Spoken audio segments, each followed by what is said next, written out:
Mark Twain once said, "What a wee little part of a man's life are his acts and his deeds." Think about that. Your actions and your deeds are just a small part of your life. We're going to talk about it in your morning cup of inspiration. I hope you're having a good day so far.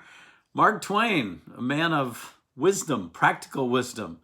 His complete saying was, "What a wee little part of a man's life are his acts and his words, but his real life is led in his head." And that ties in with what the 18th century preacher Jonathan Edwards said. The ideas and images in men's minds are the invisible powers that constantly govern them. Our mind is powerful. Our thoughts govern us. They determine our actions. Think about it. When you sin first here. You think about it, then you do it. Let's talk about how we're supposed to think, because Paul gives us some strong advice in Philippians chapter 4, verse 8.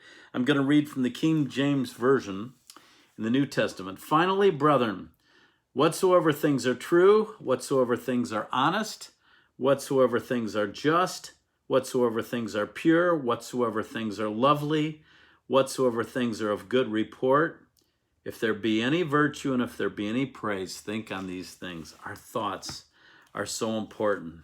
We need to guard our thoughts.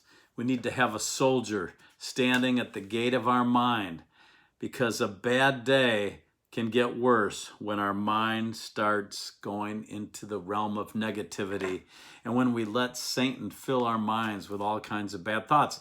Our mind is a battleground. That's where he attacks us. So let's look at the things we're supposed to think on. Whatsoever things are true? Well, God is truth.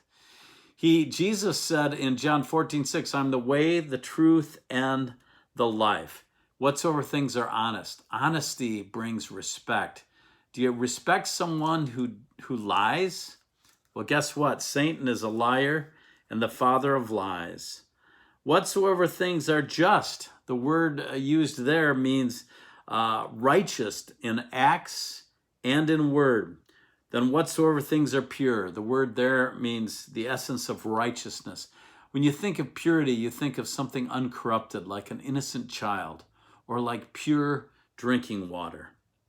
Then it says, whatsoever things are lovely and are of good report. Lovely means worthy to be loved.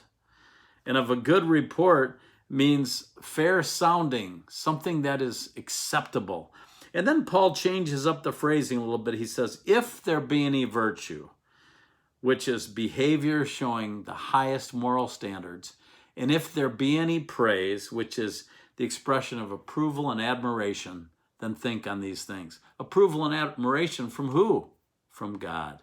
Do you want God's approval? Control your thought life. Do you want to live a life that is pleasing to him?